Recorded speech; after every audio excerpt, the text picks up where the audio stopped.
I'm Shannon, and today I'll be showing you how to make a bento featuring my favorite character, Totoro. To make the Totoro onigiri, you'll need umeboshi plum paste and white rice. The umeboshi plum paste comes in a squeeze bottle like this, and it's made out of pickled plums, which will give the rice a tart and sour flavoring, and it will also give it a nice color to match Totoro. An alternative to the umeboshi paste is a yukari shiso seasoning, which is made out of red shiso leaves. It will also give your rice a good color and nice flavoring. Make sure that you mix the plum paste with the rice really well so that the color is evenly distributed.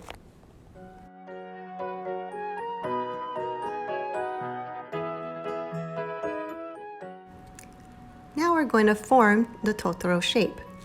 You want to make sure your hands are a little bit wet before you start rolling your rice ball. This will make sure that the rice doesn't stick to your fingers as you're patting down the rice. Make sure that you press it together really well so that it doesn't come apart. And I wouldn't make it into a perfect ball shape because Totoro's shape is a little bit more narrow at the top for his head.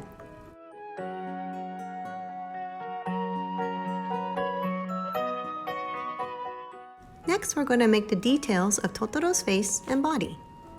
I'm using a light colored cheese to make the white of his eyes and his stomach.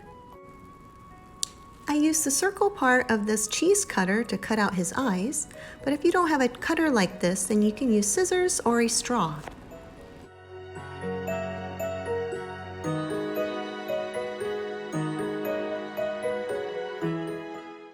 Next, I'm going to cut out the black part of his eyes.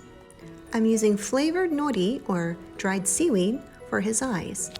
I've noticed that using the flavored seaweed works a little bit better than unflavored seaweed, I think because the seasoning keeps the nori together while I'm cutting them out. And once again, if you don't have a cutter for the seaweed, you can just use scissors.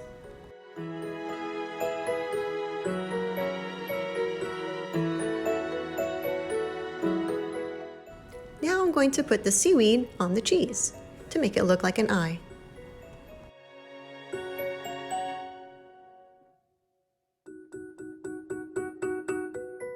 Next, I'm going to make Totoro's stomach. Here I'm using a circle cheese cutter, but you can use scissors or a cookie cutter if you have one small enough. And I'm using this nori punch, the smile part, to make the little pattern on Totoro's stomach. I often use tweezers to attach these small, delicate parts.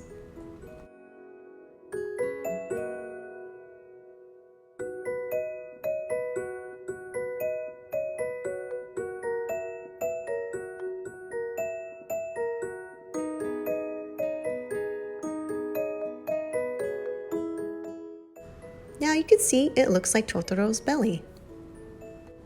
Next, I'm going to trim the bottom of the cheese part of Totoro's belly. This will make it line up with the bottom of the onigiri.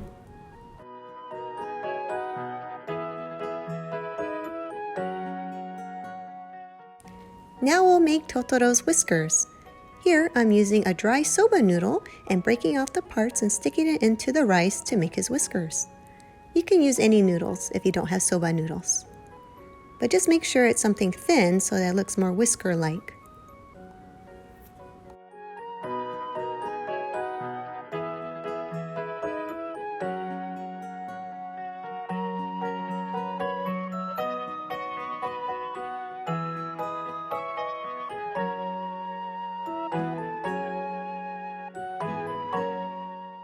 Now I will cut out Totoro's ears. Here I'm using the ears from this hand cutter, but of course you can always use scissors.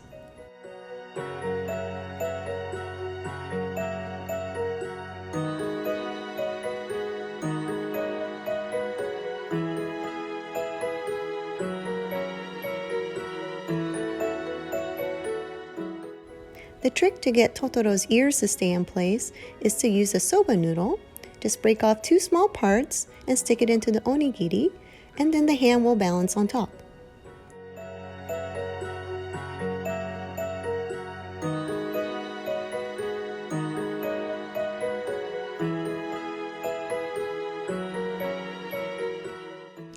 Now we'll make the Kurosuke suit sprites from the Totoro movie. Start out by cutting a circle from some nori.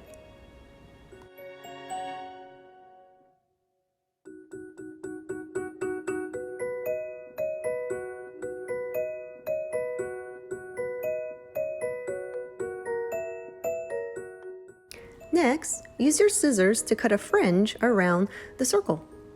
Remove the parts in between, and this will give your soot sprite a fuzzy appearance.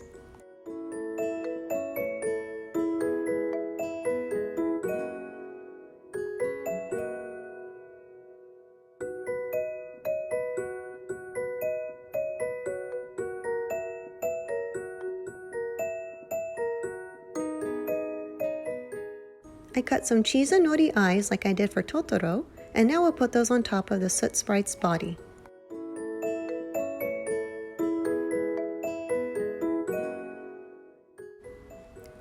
We'll use a boiled egg that I cut in half as the base for the soot sprite.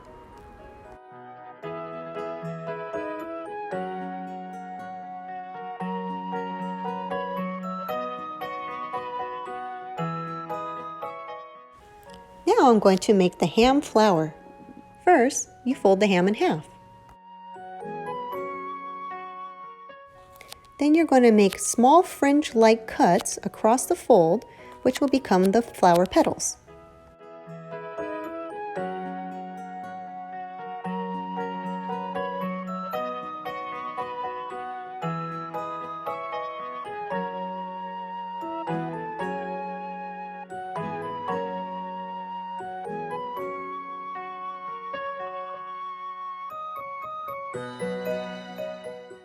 Then you're going to gently roll the ham.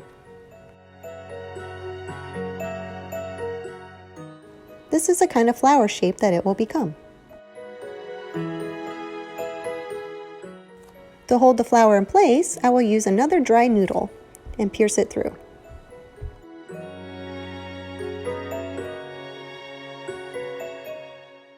You can cut off any excess meat so that the ham flour sits in the bento properly.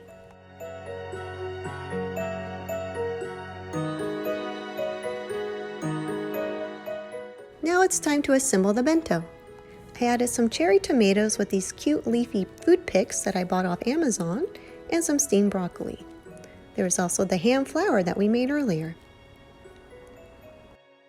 Last, we will add the ham ears to Totoro.